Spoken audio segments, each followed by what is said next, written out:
छपरा जिला भोजपुरी पर रउआ लोग के बहुत बहुत स्वागत बटे। चलिए आज हम सबसे बड़ खबर से रउआ लोग के बीच हम रूबरू करावे जा रहल बनी। अभी तक ले रउआ लोग जानले रहनी ह कि बिहार में इंटर आर्ट्स टॉपर गोबर गणेश जी कैसे टॉप भइले हटे। पेपर में आए दिन चर्चा के विषय बनल बटे। तो आज हमनी के उनका आवास पर उनका घरे आ गई बनी सन अपन टीम लेके। आज हम लोग के उनका बीच रूबरू करावे जा रहल बनी। उनका से हमनी के डायरेक्ट सीधे भेंट करावत तनी सन। बस रउआ लोग थोड़ा देर इंतजार करी। हमनी के डायरेक्ट गणेश गोबर गणेश जी के घरे हमनी के पहुंच गई बनी सन। चली हमनी के देखावत तनी सन कौन स्थिति में कैसे बारे उनका से बात कइल जाए। तो चलिए दर्शक लोग के हम भेंट करा रहल बनी गणेश जी के घरे। हमनी के आइल सन गोबर गणेश जी के घरे हमनी के पहुंच गई बनी सन। बस रउआ लोग तनी देर इंतजार करी। उनका से हमनी के डायरेक्ट मुखातिब होतनी सन। गोबर गणेश जी राव बहुत बहुत स्वागत बेटे छपरा जिला भोजपुरी के माध्यम से। अरे का स्वागत बा। अरे नहायल खायल हवल में सारा तब माने पैखाना खाना सारा तू लोग एकदम दुलम कर देले बारो। बाजार जाता बाजारों में, घरे जाता घरों में। अरे मैंने तू का चाहत यार पढ़ी लिखी ना आए। देखी गोबर गणेश जी रउरा पढ़े लिखे से हमनी के कोनो आपत्ति नहीं है। रुआ पढ़त तनी, रुआ नाम करत तनी, रुआ सब करतनी, लेकिन हमनी के चैनल के माध्यम से रुआ के और हाईलाइट करे के चाहतनी सन कि रुआ बताई कि अपना पढ़ाई के बारे में कुछ हमनी के शेयर करी। आखिर रुआ इतना बढ़िया टॉप कइले बनी तो कैसे कइले बनी कुछ हमनी के बताई। कैसे कइले बनी?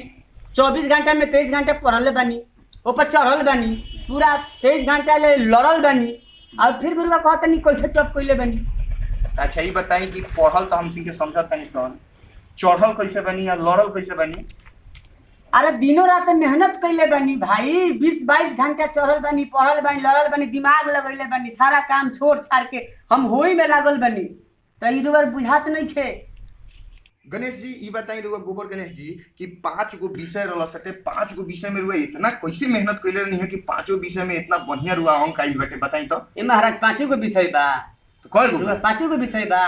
गाना बजाना, नहाना धोआना, खाना पीना, आना जाना, इतिहास भूगोल गणित है सब तो यही में बा। कैसे 5 गो कहतनी? तो गणेश जी बताई कि रुआ सफलता के पीछे सबसे बड़ हाथ केकर बाटे?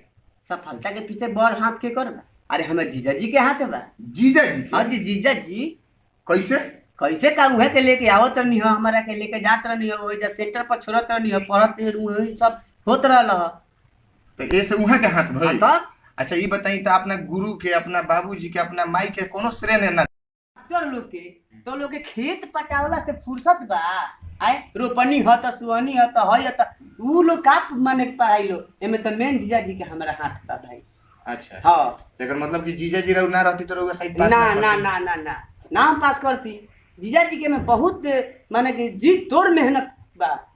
अच्छा तो हमनी के उहो के भी बहुत बहुत धन्यवाद देतनी सर जी धन्यवाद दी कि वहाँ के रउआ ऐसा आदमी के इतना मेहनत करके आज बिहार के टॉपर बनौले बनी। ऐसे वहाँ के बहुत बहुत धन्यवाद बाटे। हां अच्छा तो गोबर गणेश जी रुआ ये बताई कि सब विषय में टॉप कनी, लेकिन साथे साथे रुआ संगीत में भी बहुत अच्छा नंबर आइल बाटे।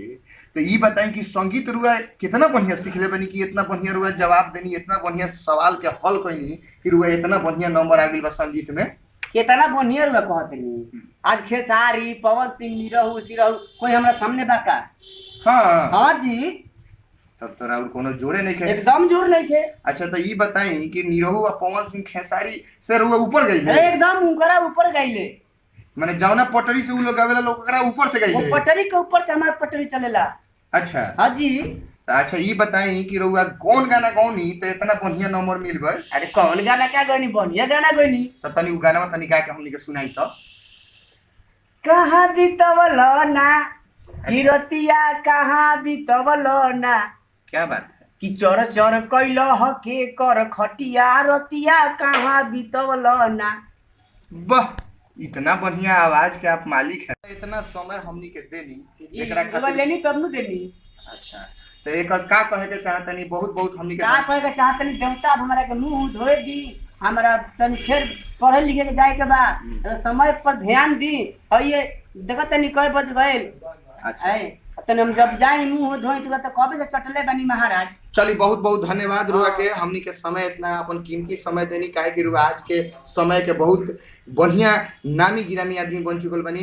तो देखनी है दर्शक लोग रुआ लोग कैसे गणेश गोबर गणेश जी से रुआ लोग के हमनी के भेंट करौनी हसन, आ यहाँ के कितना बढ़िया से हमनी के सवाल ये है बिहार के टॉप और आज के भविष्य, बिहार के भविष्य रुआ लोग देखनी है कि कैसे यहाँ के हमनी के सवाल के जवाब देनी है, आ यहाँ के कैसे रिस्पॉन्स देनी है। अब रुआ लोग करे के कुछ नहीं के, ऐसा गोबर गणेश खातिर हमनी के चैनल के रुआ लोग सब्सक्राइब करी, लाल वाला बटन दबा के सब्सक्राइब करी और बेल आइकन दबाओ मत भूली, घंटी वाला बटन दबा के सबसे तेज अपडेट पाए। धन्यवाद।